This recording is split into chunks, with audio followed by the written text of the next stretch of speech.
Magandang araw Pilipinas, bayan, milyong-milyong mga kababayan natin ang nabinipisyohan ngayong taon ng Benting Bigas meron na program ng pamahalaan. At para sa susunod na taon, nasa 15 milyong Pilipino pa ang target na mabiyayaan ng murang bigas. Yan ang ulat ni Vel Custodio. Benting bigas meron na sa buong bansa. Matagumpay na inilunsad ngayong 2025 ang programa ng administrasyon ni Pangulong Ferdinand R. Marcos Jr. sa 82 lalawigan sa Pilipinas.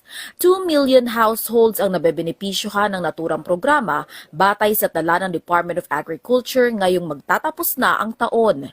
Mula sa mga nasa vulnerable sectors, kabilang ang senior citizens, may kapansanan, miyembro ng 4Ps at solo parents, nadagdagan pa ang benepisyaryo ng programa kung saan makakabili na rin ang mga magsasaka, mangingisda at miyembro ng TODA o mga tricycle drivers.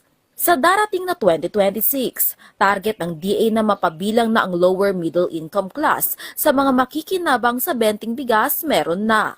We have a major launch in January and we've targeted 8 provinces yata by January, February na ma-implement na yan. And for every week of the year, next year, meron na kaming lalabas na schedule of implementation ng 20 peso rice for lower middle income class below.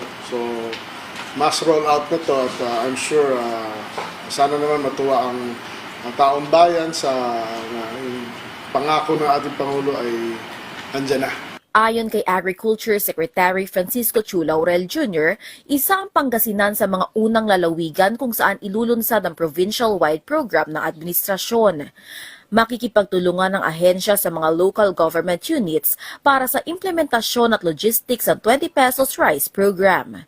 Kasi 15 million households is a lot, di ba? And we have 1,600 municipalities around the country. So, at least each municipio malagyan muna.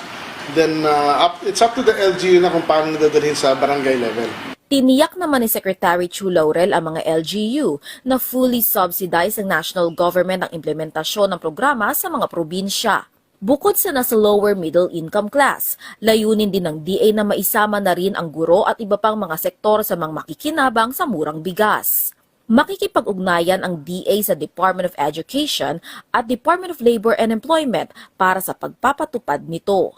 Nasa 23 billion pesos ang pinagsamang budget mula sa contingency fund noong nakaraang taon at sa 2026 General Appropriations Act na susuporta sa rollout ng 20 bigas meron na para sa susunod na taon. Nasa 1.5 hanggang 1.8 million metric tons ng palay ang kayang bilhin ng naturang budget na malaking tulong sa pagpapataas ang kita ng mga magsasaka.